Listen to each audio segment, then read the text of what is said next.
Autopsy. Yeah, man. Yeah, We're man. drumming. We're drumming it.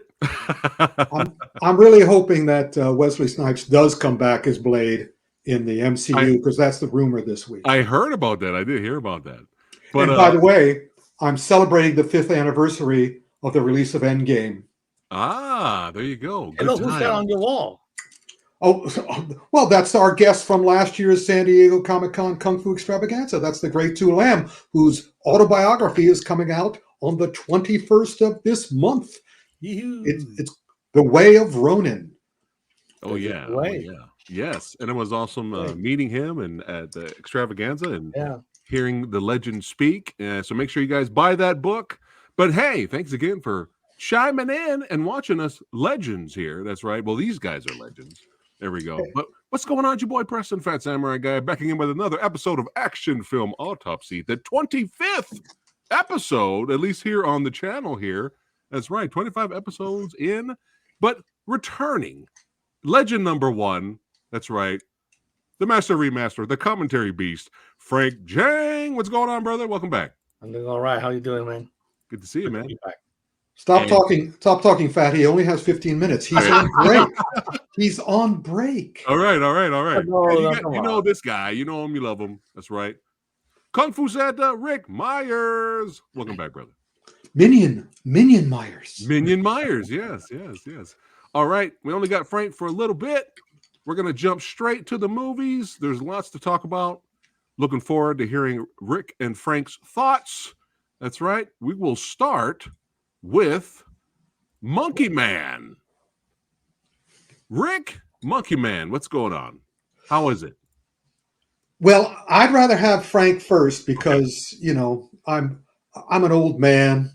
I'm, these young people with their newfangled action films. So I want to hear what Frank's opinion, so I can be completely opposite.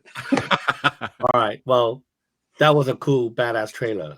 You have to admit. The trailer, no question. Yeah, no question. The trailer really sold the movie. And that's the bad thing about having this great trailer, because it obviously raises your expectation. And while I thought the film was fine, it has great cinematography, great characterization, I was expecting more action. I was expecting less. I guess because it's his first film, Dev Patel's first film, he obviously wanted to put like everything in it, he wanted to put all his thoughts, or whatever you want to say in the movie. So you have action, you have drama, you have the character struggle, you have Indian politics, you have Indian history and stuff. And so for someone like me who may not be particularly familiar with Indian history and all those politics, it got a little bit muddy, especially during the middle part when he was, when he ended up with this group of who turns out to be transvestite, rebels, transvestite anti-government faction. I thought that whole middle part really dragged the film down for me. It felt like he's trying to pull a Terrence Malick there, right? I mean, it felt like all of a sudden we went from an Indian, a movie action film into a Terrence Malick like film, and yeah, I mean, I thought the film, at the end, the final fight is great. I mean, the whole final sequence fantastic. I knew people complained about the shaky cam. People didn't like the handheld stuff. I thought it's okay. It is hard to see sometimes, but I can feel the energy. I can feel the energy. You can tell that he's trying to go all out. The fights are brutal, no doubt about it. Although again, me being this kind of old school guy, I do like to see. I wish he would have some more like longer shots of the fight that you can see more clearly the moves, like how they're fighting, who's getting fought and stuff. And I also didn't, felt that some of the bad guys. I mean, I think some of the bad guys' outcome could have been a little bit better. Like how he took care of the bad guy could have been better. Yeah. It just felt. Yeah. So, but overall, I mean, it's worth seeing it. I think it was. I'm glad I saw it. I just wish that it would have been a little bit better. The action would have been a little bit more, and that middle part wouldn't be so muddled. But overall, I think a great accomplishment from him for a first-time filmmaker. And I would recommend it with reservation. Let's put it this way. Yeah. Okay. You remind me of one of those cooking shows, because what they do is they criticize the dish, then they go into the next room and they do the exact same criticisms while they wait. So that's what you did. You had the little thing at the end. But I understand where you're coming from, but also Finkster, we will talk about the shaky cam. But I also understand why Monkey Man turned out the way it did, because it was a nightmare to make. It was pandemic, it was budget, it was all sorts of problems. They literally put that movie together over several years. Oh wow. So it's not surprising that it was piecemeal.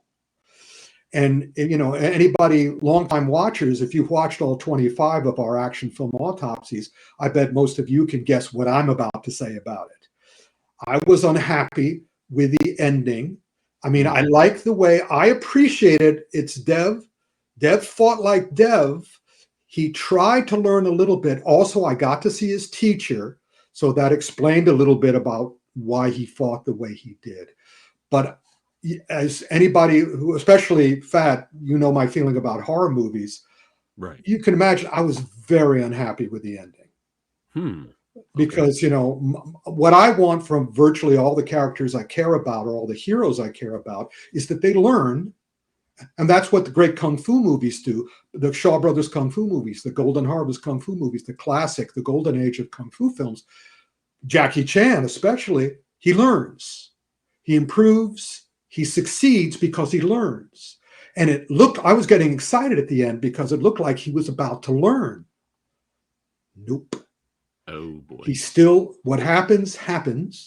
And I just sort of go, so what am I supposed to take away from this film? Because me, probably less than you, Frank, I look at the story. I look at, what it makes me feel emotionally. I'm not looking at the technical. As I've told you multiple times, Frank, I expect the technical to be good. If the technical is not good, it's like, what the F happened there?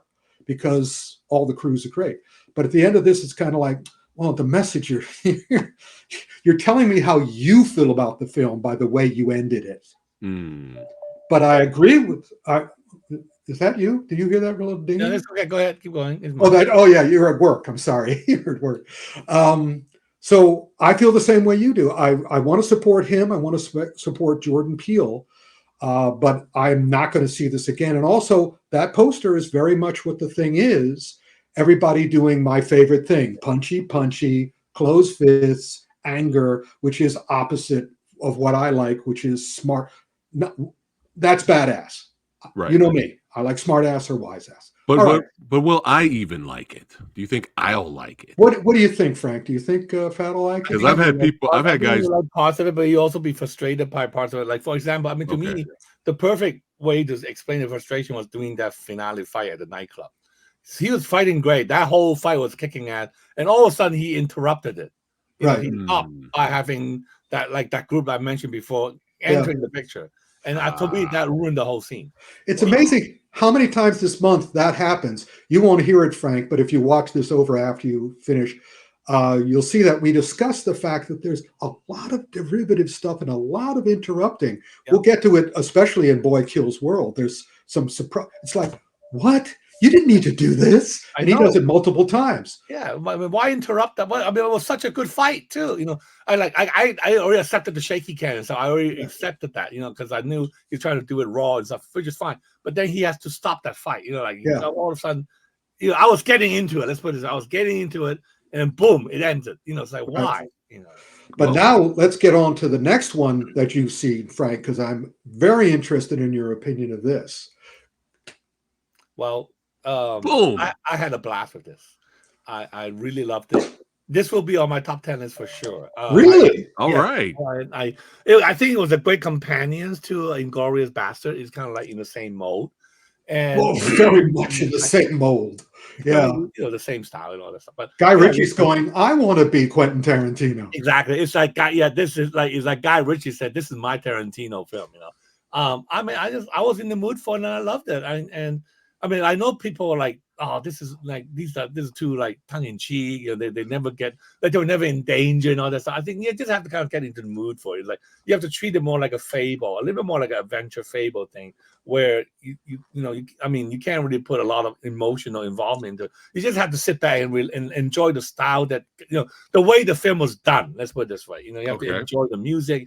You have to enjoy the mood. You have to enjoy the like little banter between them, the Britishness of the whole thing.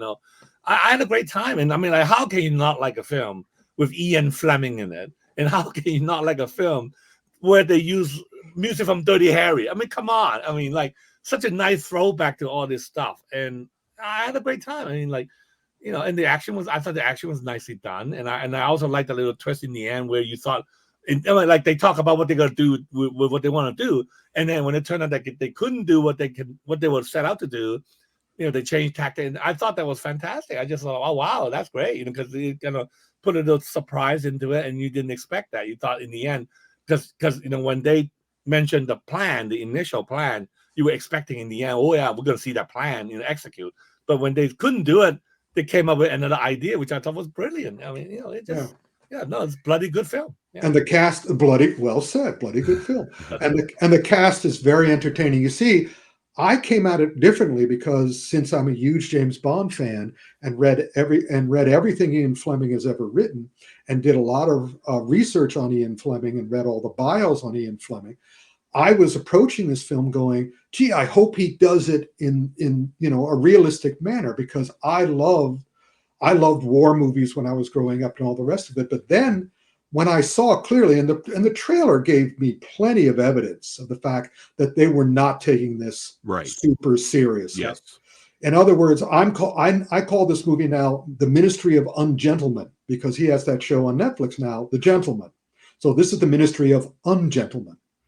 And so he's just approaching it. Again, I'm going to do my Quentin Tarantino, and we're all going to have fun, and Henry's going to have fun, and Harry's going to have fun. Everybody's going to have fun. Yeah. And Alan's so going to have fun. Eliza's going to have fun. Yeah, exactly. So I stopped thinking. I was saved by the movies I had seen before. I stopped going and expecting and hoping for Guns of Navarone, and decided that I was going to anticipate Where Eagles Dare. Ah, okay. Both written by the same great author, Alistair MacLean. One serious, one enormously fun. That was Clint Eastwood, right? Clint Eastwood, Richard Burton. Yeah. Right. It's one of my favorite. It's one of my favorite movies. It's just whenever like Murder on the Orient Express or the Maltese Falcon. Whenever it starts, whenever I pass by it on TV, I have to watch the rest of it.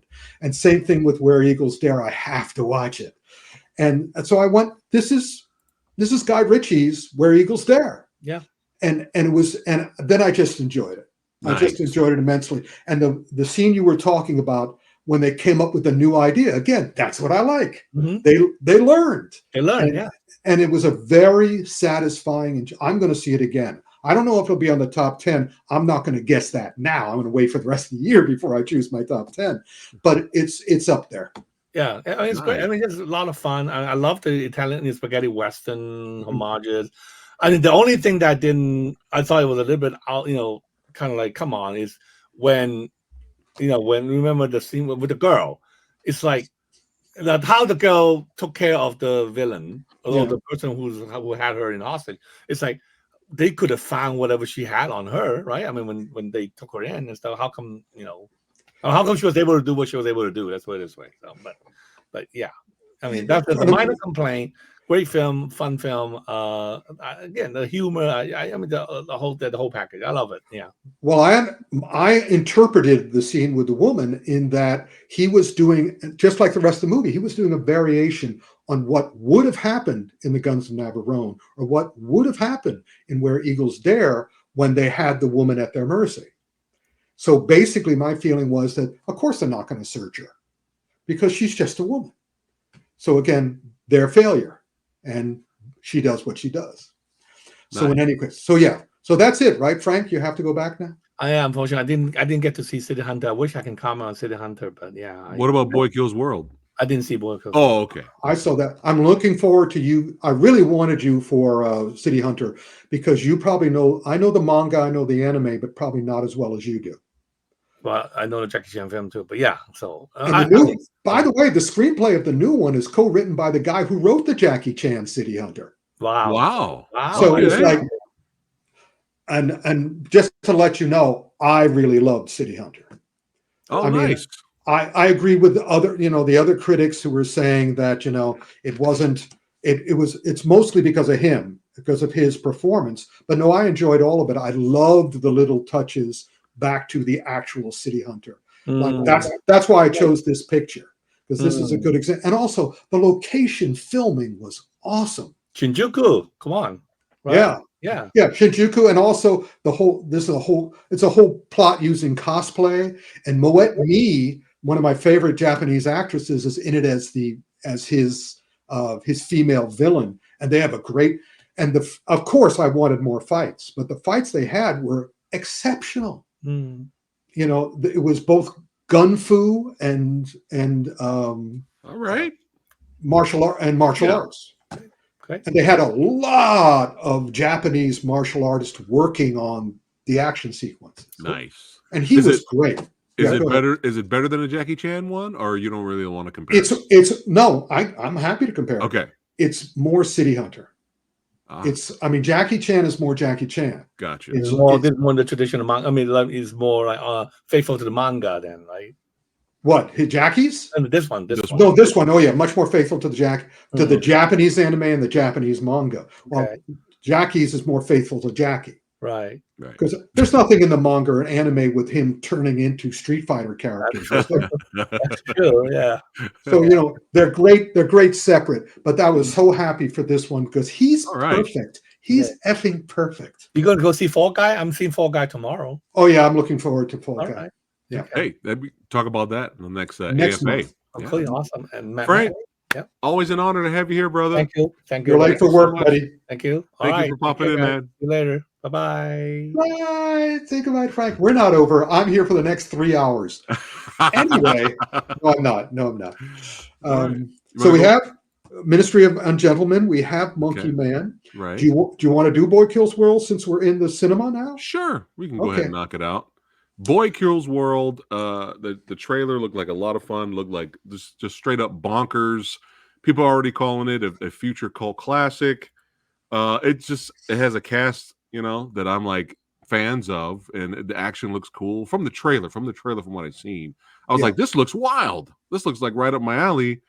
But what? It is. Think about the thing is, what's happening now, and a new movie was announced today. I can't remember what the new movie is.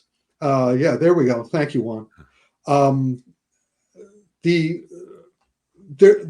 I heard a new movie being announced today, and somebody who had seen it and wrote the review saying hyper violent. And I'm going, Rick and Morty, I thought pushed hyper violence to its nth degree, so it doesn't have any effect. And Boy Kills World, it's a lot of fun. It is a lot of fun, but and the action is what it is. Here we go.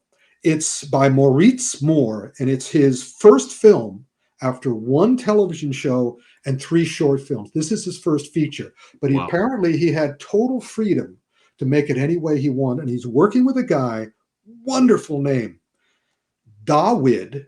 I thought it was David. It's not. It's Dawid, Dawid, Svartarski. He's Polish, and he started seeing. He saw, I forgot what he saw. He saw a Thai movie, I think. And he started traveling. He's Polish, but he traveled throughout that area of Asia, not Japan, not China, but Thailand, Philippines. And he learned Silat, Muay Thai, Kali, and and he got into films, and he started working on films like Kingsman. But this movie, Boy Kills World, was his Citizen Kane. The whole movie is, of course, Hunger Games. It's Hunger Games and it's Running Man. Okay. But mixed with Raid and Ong Bak. The action is unmissable. It is Muay Thai, it is Silat, and it's a little Taekwondo too, because it's kicking and punching. Again, kicking and punching. Right. But the plot is what he can't, he's a deaf mute. Right. And but he hears his own voice in his head. Yeah. And his own voice is Archer. Right. And so it's fun. Bob's Burgers, yeah. Bob's Burgers. But curiously, it has the same problem as Monkey Man in that things happen that stop. I mean, action. Now, I understand it's logical that as a filmmaker, you want to go, well, let's give the audience a breather. Yeah. And my attitude is not on this film. You don't need to give the audience a breather because this film is nuts. There's no way we can accept it. It takes place in a completely different alternate universe anyway. Right. So you don't have to keep anchoring this to emotional stuff because everybody here is nuts. So just go, but they don't. They keep stopping. Lots of twists, not lots of twists, like 3 major twists. And the twists are like, oh, well, I see what they're trying to do. They're just trying to pull the rug out from under you. But I got news for you. You can't, because you've already established by doing the movie that my old saying, when anything is possible, nothing is interesting. Here, anything is possible. It's still interesting, but it sort of makes me as an audience member watch the movie the way Frank watches movies, which is like, oh, this is intriguing, the technical and the this, that, and that. So there's no way I think, or anyone could get emotionally involved in this movie. So don't keep trying to get us to be emotionally involved, because it's not going to work. But even so, that doesn't ruin the movie. Right. But at the same time, I didn't come out. I also, in addition to coming out of movies going, oh, that was wonderful, I love coming out movies going, yeah, right, yeah, right. And it doesn't quite let me do it. It gets close. There's a lot. I mean, I get to do a lot of this. Oh, that was clever. Oh, that was clever. Oh, that was clever.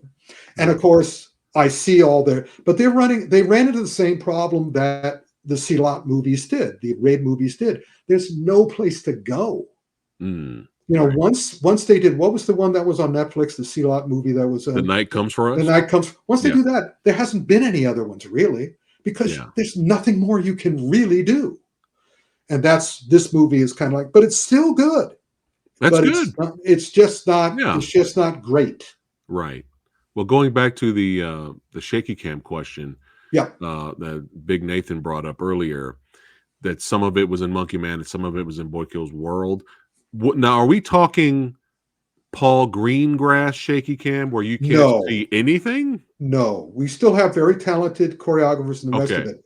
But I can tell you exactly, and last month I forgot to tell you, my dear watchers, that in the promotion for Kung Fu Panda 4, both Awkwafina and Jack Black said the magic sentences. I'm going to give you a little hint.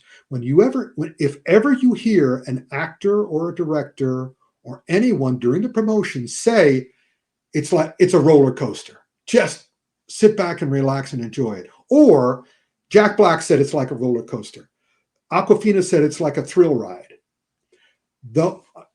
So you know, those are code phrases. They have been in Hollywood for since the 70s. And what they mean is, leave your brain by the door. This will not have anything to do with your brain. If you want anything to do with your brain, you're going to be disappointed. Right.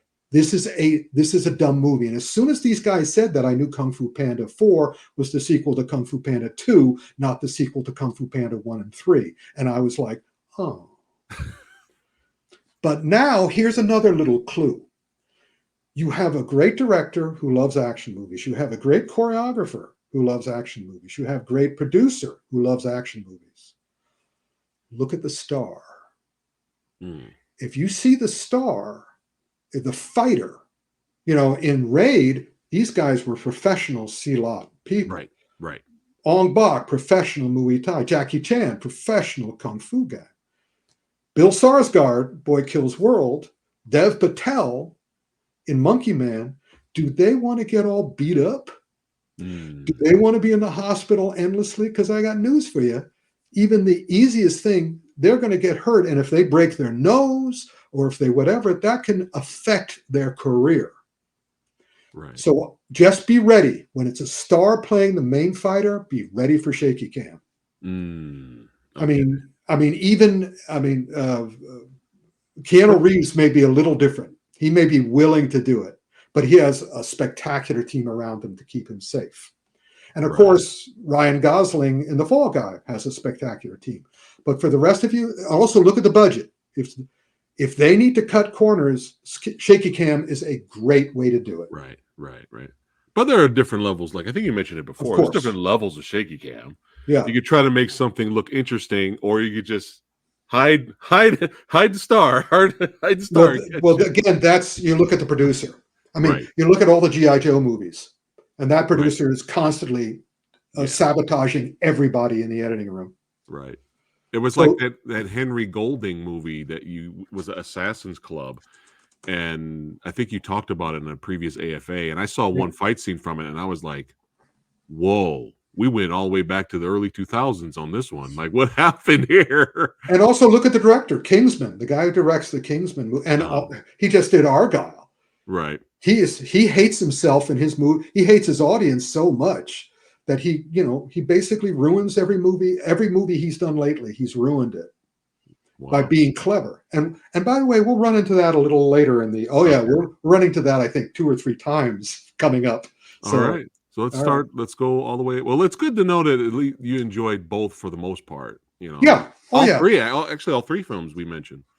Just not great. And of course, I'm rooting for cinemas. Right. And I want cinemas to come back. And we're going to be talking about this too in terms of Disney. Hey, man. Hey, Kevin. When we talk about Disney, they seem to be getting their act back together. And I'm hoping all of film does that too. And we'll start getting really exceptional movies again. Okay. Copy that. After all right. the strikes. Let's go to some series here. Yep. Let's go with Knuckles. Knuckles first. How about my boy? Tell me about my boy Knuckles, Rick. It's fascinating. How was it? It's fascinating. Okay. In that, I'm watching Knuckles. It's basically, what is it? It's a 3-hour movie because it's 6 episodes of a television show. And Idris Elba does Knuckles. Basically, I know now how much I miss Jim Carrey. Okay. I loved Sonic 1 and possibly 2 because of Jim Carrey. Right. Yeah. But after seeing Knuckles, now I know it's not just Jim Carrey who was important to Sonic. It was James Marsden.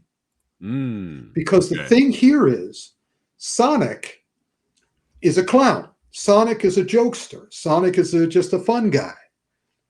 But he's anchored in the movies by Jim Carrey because nobody can beat Jim Carrey. Right. Jim Carrey is an artist at clowning. Right. Jim Carrey, I feel, is the best screen clown since the early days of Jerry Lewis. Nobody can beat him. So here we have Knuckles, and Knuckles is Idris Elba. He's totally serious. But everybody else, they say, as a matter of fact, in some of their promotions, that, Jim Carrey gave us permission to go for it. But I said while I was watching it, I got bad news for you guys. You're no Jim Carrey. So the cast is terrific. They are filled with really interesting and fun, improv comics, comedians, comic actors. Nobody's good as Jim Carrey. So it's still okay, but it's no Sonic because the balance is off. Yeah, there you go. 70% of yeah, absolutely right, sir. So I could skip it, really. Or you could do what I do: watch the first episode, the last episode. That's it. Okay. But even so, it won't be satisfying because the last episode is very reminiscent of Sonic 2, except Sonic 2 was much more satisfying. Right. All right. Well, I did hear a rumor about Shadow the Hedgehog, which is known to use guns. And Keanu Reeves might voice Shadow the Hedgehog, which I can't. I'm all for that. That's kind of hilarious, actually. Yeah. But yeah, all right. So it sounds like a pass for Knuckles, but for the most part. For the most part. Now, X-Men 97. We talked about our first couple episodes last month. Where are we now with the show? As I said, I knew I was in good shape when I saw that the creator credit, it says Stan Lee, Jack Kirby, and Bo DeMaio. And I went, Bo, you bastard. Because, the only one who's alive out of those three is Bo DeMaio. Yeah. But he is the co-creator of X-Men 97 Part 2, or whatever you call it. X-Men 97 2024. Right. And he was mostly known for doing the first couple of seasons of The Witcher.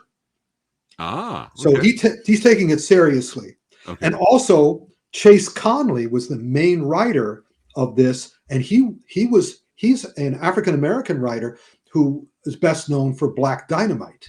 Nice. So you see, and also you look at the list of producers. There's Kevin Feige, and it's all hands on. It's the best thing they've done since Eternals, and Eternals was terrible, but it's the best thing. It's the best. It's their first great one since Eternals. Wow, nice. And they just have to nail the landing, and I'll be just super happy. But so far, you're loving it. So far, so amazing. So, I agree with the three fires. It is fire. And it's really, it loves comics. It loves its characters. It loves us. They're back. Marvel's back to being Marvel. Nice. That's good. That's why I'm celebrating this. Again, as I've said, this accomplished, Avengers Endgame accomplished something that is unprecedented in the history of cinema. And the stupid asshole Oscars didn't even mention it. Yeah, that's a shame. That's like a shock. It's like, stupid. Huh? It's just plain stupid. Hey, it's good to see you, brother. Glad that you popped in, man. Good to see you, man. Yeah, man. Right. I'm good. Good. I'm glad to hear X-Men's still good. Now, do you want to go on to the other thing that's great, or do you want some things that are not as great first? What do you want? I will let you choose the next one, and I'll throw it up on screen. Well, speaking of great, Shogun is finished. It is exceptional. I didn't even write down any of the people. I mentioned all the people who worked on it last month. Yeah. If you haven't seen it, see it. If you have seen it, see it again. I'm planning on binge watching it for sure. Yeah. I would love for you to binge watch it and then do your and Lady Fat's review. Sure. Yeah. It just it made me feel so good. Again, we're in an age of derivative stuff. You'll see a lot of derivative in here, but we also are in the age of producers loving their subject matter. Back in the day, in the bad Hollywood days, and we're still in the bad Hollywood days, one of the things that you knew the producer was there to sabotage the film when they said, well, I don't want to play to the fans. I want to play to the people who aren't fans already. I want to go outside the fan base and and I'm going, well, that's bullshit. You're just making an excuse to ruin it. Mm-hmm. You're just trying to ruin it. You're trying to sabotage it for whatever reason, whether you're racist or sexist or whatever. But thankfully now, Shogun's a great example. X-Men 97 is a great example. What we're about to talk about, Fallout, is a great example. They are faithful to their subject matter. They hold their subject matter in reverence. Yeah, so many people I've saw comments where they were like, thank God someone gets it, someone understands, and thank God they didn't pull a Halo once again. So yeah, they didn't. Yeah, in other words, they're not trying to attract anybody but the Fallout fans. And I'll have to admit, I'm not a Fallout player. I'm not very knowledgeable about Fallout. Neither am I, but I love post-apocalyptic sci-fi stuff. So then you're made. Mm-hmm. I mean, this thing is really, I admire it. I appreciate it. I didn't necessarily enjoy it, because the subject matter frightens me. Because I'm afraid I'm coming to the end of the hallway here. I'm coming to the end of the race, and I don't want to end it the way you do in Fallout. Right. I'd rather just sort of like, oh, that was fun, not, oh my God, the world's a horrible place, radiation. So, but still, it's extremely well done. Extremely well done. And the lead actor, that's another thing about Goggins, man. Well, not just Goggins, the woman, what's her name? I didn't write down her name, but I thought I recognized her, but it's the same thing as with City Hunter. The lead of City Hunter is just mesmerizing. Right. The female lead of Fallout is like, wow, she's great. Nice. There you go. Fallout crew understood the assignment, and then the show was done. They more than understood it. They did a great job because there's many episodes. They're extensive episodes, and they just do a great. There's on New Rockstars. They just did a 90-minute encapsulation of Fallout, where they went through every single point, comparing the show to the game and the different games that they're showing. It's an incredible job of homework on the filmmakers' parts. Nice. Is this the highest? Is this the highest rated show on Prime? I don't know. I didn't check. Okay. And also, I'm not sure they're done yet. Are they done yet? Oh yeah, I think they put out all the episodes. So. Okay. You said one more thing. Oh, I can't remember now. Oh, sorry. You distracted me. All right. Oh yeah, that's right. The people who worked on it, who worked on Fallout, worked on Captain Marvel, Tomb Raider, Silicon Valley, Portlandia, and the action choreographer, the action director, is a veteran of 170 previous assignments. Ooh. So you can see when you take, Captain Marvel and Tomb Raider, combine it with Silicon Valley and Portlandia, because that's the other great thing about Fallout. It's a comedy, it's a drama, it's science fiction. It's it's sex. It's really pretty cool. Copy that. All right. It's going in the queue. I'm going to check it out. Now let's talk about two things that aren't cool. We're going to keep it sci-fi. We're going to keep it sci-fi? No, let's do Wages of Fear. Okay. All right. Now, no Wages of Fear. Yes. Well, now you saw that, right? I have seen it, and the channel members and patrons have early access to my epic review of it with director Billy Hansen. We talked about that movie, Rick, for an hour and 20 minutes. And what did you say? What's encapsulated? 25 words or less. Tell me what you thought. Okay. The minor spoiler. It's gonna be out for the public, so you guys can watch it. But if you're a member, you can watch it right now. There are two previous movies. Yes. Both classics. Classics. Yeah. I might add. Yeah. Sorcerer and the original one. Yeah. All right. Here we go. The Wages of Nothing. The Wages of Fuckery. Hallelujah. The Wages of Wet Fart. Yeah, there you go. There's your little spoiler of my review, but make sure you guys watch it when it's public. My heart was broken because, of course, I love Alban Lenoir. Yes. And they ruined, they fucked him over in this too. So Lost Bullet movies, man. I was very unhappy. But also I was not surprised because I saw the original Wages of Fear back in college when I was going to cinema classes. They showed the Wages of Fear and I was going, wow. Then I saw Sorcerer, William Friedkin's remake, and I went, wow. And so I saw they were doing this, but I saw it with Alban. And then I started watching and saw that Alban was only an actor in it. He wasn't involved in the production or the writing or the direction. That makes sense. And I went, uh-oh. Yeah. And then I saw the first fight with him and I went, uh-oh. Yeah. And then I just went, why the hell did you guys do this? Exactly. You take a great classic and turn it into this? Yeah. So it's a shame. Yeah. Neither Fat or I can recommend the Wages of Crap. Just baffling. Yeah. Sad. Sad. Sad. Yeah. Yeah. Watch Lost Bullet 1 and 2 instead. There you go. Yeah, watch that instead. Or the original Wages of Fear or the Sorcerer. Oh, Sorcerer, yeah. Those make a great double feature. Yeah. Although by the end of it, you'll be going, give me a whiskey, would you? Still very powerful. Yeah, yeah. But All right. Now the big one that everyone is looking forward to hearing what Kung Fu Santa has to say about it. Yeah. Rebel Moon Part 2. The Scargiver. Yes. What you should have done. Okay. Was, you sometimes make little short subjects out of my reviews. Yeah. You should have made a little short subject out of my review of the first one, and just replay it. And I would just and we'd both be watching the replay. We'd be looking, we'd be watching the replay and I'd react to it. Yeah. Yep. Same thing. Yep. But no, I was prepared this time. Okay. Because I figured the first one, This one, more than 2 hours. Yeah.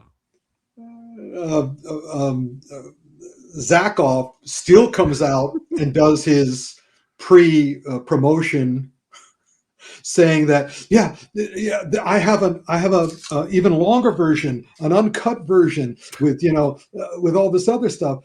I mean, how he treats he knows the audience are going to stick. His audience is going to stick with him, no matter what crap he gives them. Yeah. And I have to assume that his psychology is such that, oh, you want crap, do you? Well, BlackRock, he has to be. There's no way, unless he's bipolar or schizophrenic. Right. There's no way, with multiple personalities. There's no way he can't be doing this on purpose, because he figures we're all going to take it. So what I did, knowing what I was going to do, is I watched the first 20 minutes. Yeah. And it made me do that. Because I knew what to expect for the most part from the last time. So rather than go, oh, what a shame, I go, no, this is exactly what I expected. Okay, thank you very much. You gave me permission. Out comes the fast forward button. Netflix has an awesome fast forward technology that lets you see the pictures go by. And so I'm watching it and I'm watching it and I'm watching it. And it's like we're into an hour before the plot starts. No. Yeah. Oh, yeah. Oh, come on. Before anything really happens.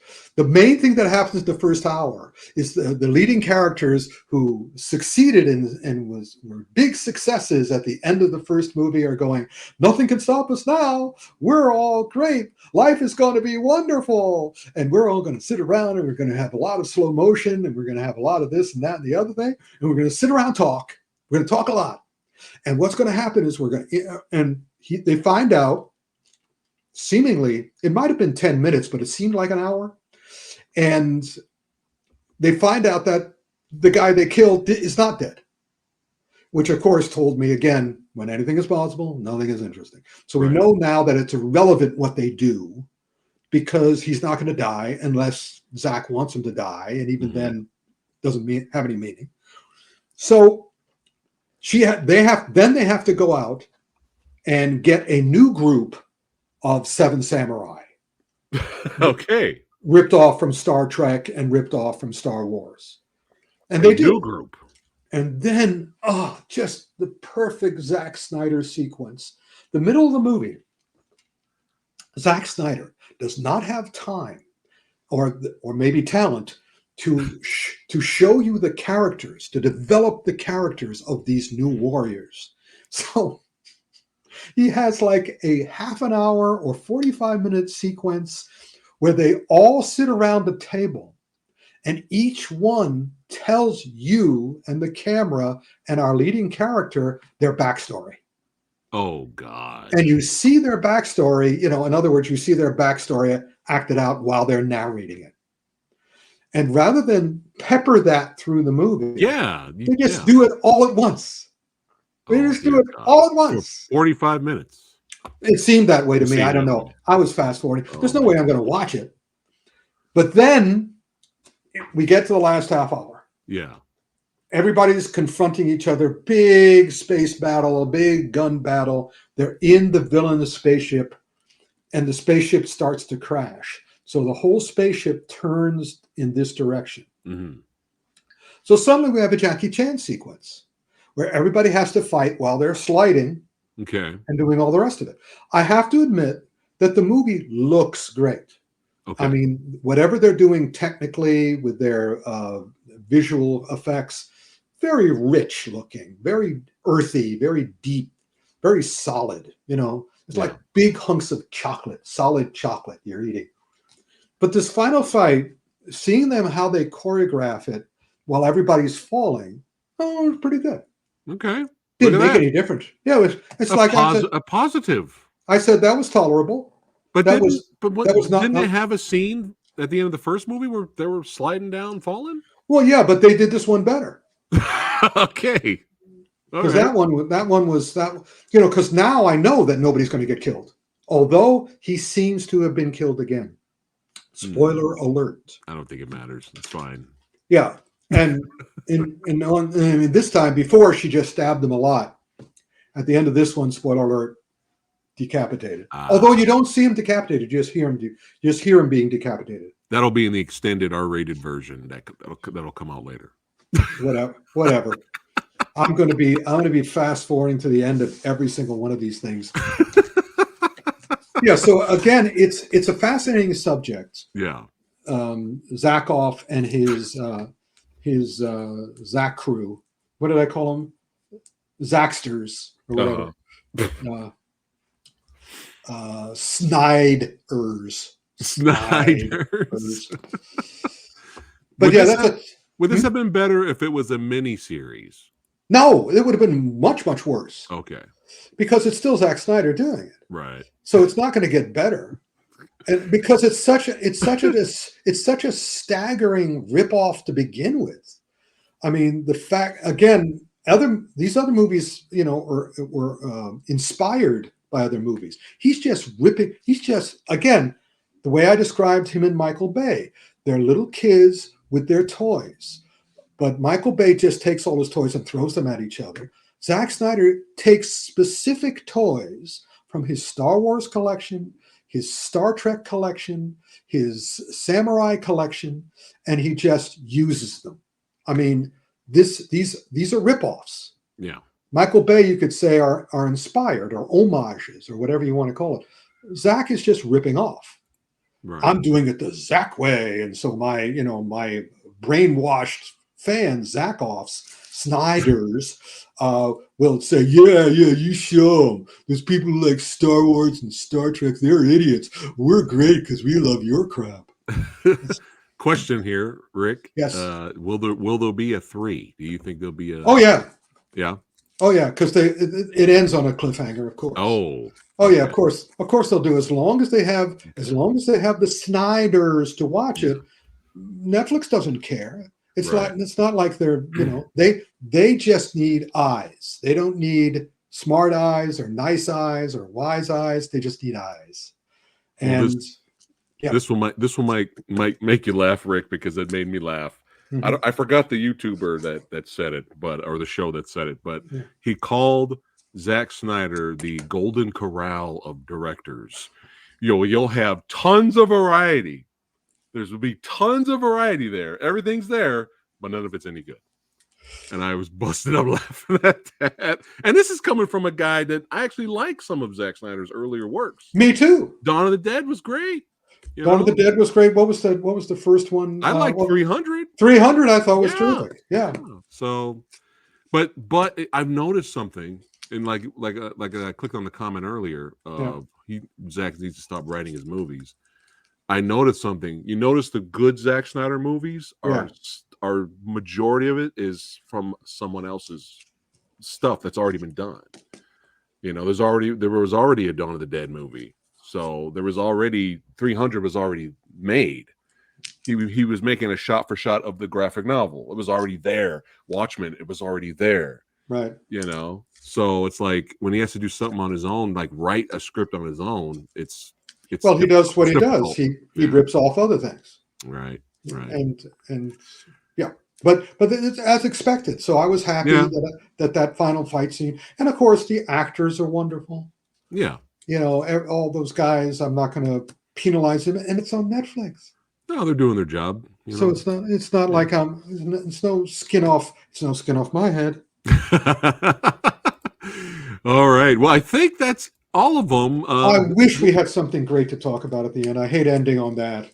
Oh, it's fine. It's fine. The Veil. We'll talk about that next month. The Veil. Right? The Veil. Yeah, that's a good idea. It just started, and well, no, we can talk about it now. I don't want to talk about it next month. Okay.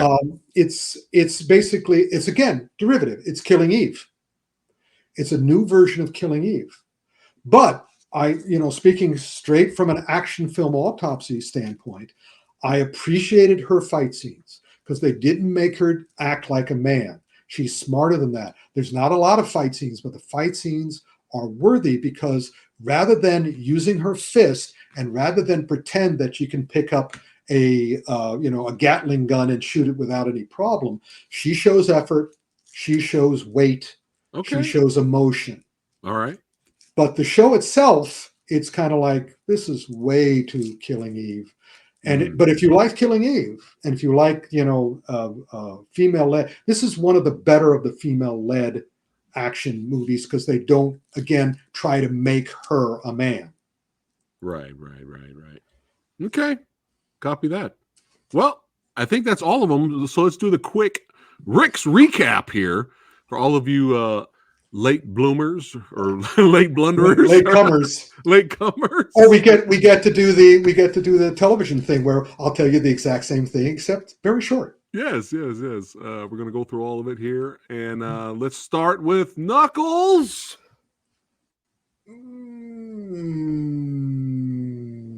All right. It's tolerable. It's tolerable. All right. X-Men 97. Bam, bam, bam, bam, bam, bam, bam, bam, bam, bam, bam. All right. Bam, bam, bam, bam, bam, bam. Bam, bam, bam, bam. Fallout. All right. Okay. Rubble Moon Part 2. Boo, boo, boo. Oh, wait a minute. Have this. I do one of my thumbs will be a sliding thumb because I like the sliding part.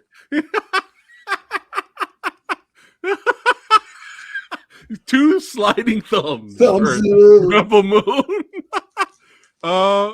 The Wages of Garbage. I could join in on that one. I'm so sorry. Yeah, I know. Still watch my review coming out soon. Watch it. All right. City Hunter. All right. Nice. All right, we're almost there. Shogun. I'll do two thumbs up with the samurai sword. Yeah. All right. And the Veil again. The Veil. You can see your thumbs. Your thumb. There we go. Just one thumb. Okay. All right. Monkey Man. Same. Okay. All right. Middling. Yeah. Good. All right. Boom. The Ministry of Ungentlemanly. There you go. He liked it. Mikey, he likes it. And now the last one, Boy Kills World. Bob's Burgers Kills World. There we go. Okay. All right. Hey, short and sweet. It's a short and sweet today. Yes. It was always a blast hearing Rick's thoughts on cinema. Yes. And TV. Yeah. He's going to start watching Kunckles. He's going to give it a shot because you like, fuck it. Well, I don't wildly approve. I would recommend that you watch Sonic 1 and 2 if you haven't seen that. But it's tolerable. And also, if you haven't seen Shogun, and you haven't seen X-Men 97, do not waste your time with Kunckles. There you go. Really quick though, y'all know what you need to do. You want a piece of me? You want a piece of me? You want a piece of me? Oh, you want a piece of me? You want a piece of me? You want a piece of me? You got it! Get a piece of Rick.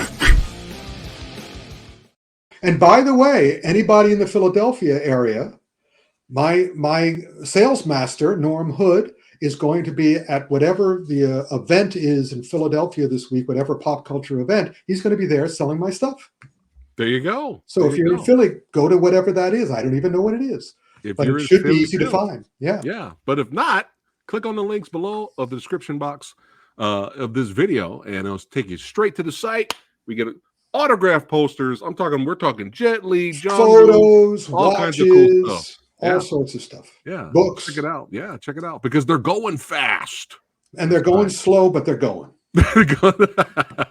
But hey, thanks all of you badasses for watching. Follow this legend over here. That's right. Link is in the description box below. And hey, if you enjoyed yourself, don't forget to like, share, and subscribe to the Old Samurai Guy. And we'll see you guys at the next one. Keep watching movies, especially the Shogun. Do it again, Rick. Shogun. Yes, and not Rebel Moon Part 2. Sliding and X-Men. Oh yeah, two thumbs crossed for X-Men. Ah, there you go. X-Men 97. Two thumbs crossed. All right, guys. I'm going to have some special guests on the podcast Friday at 12 and again Saturday at 3. So stay tuned. And hey, we're having fun here talking movies. See you guys on the next one. Take care.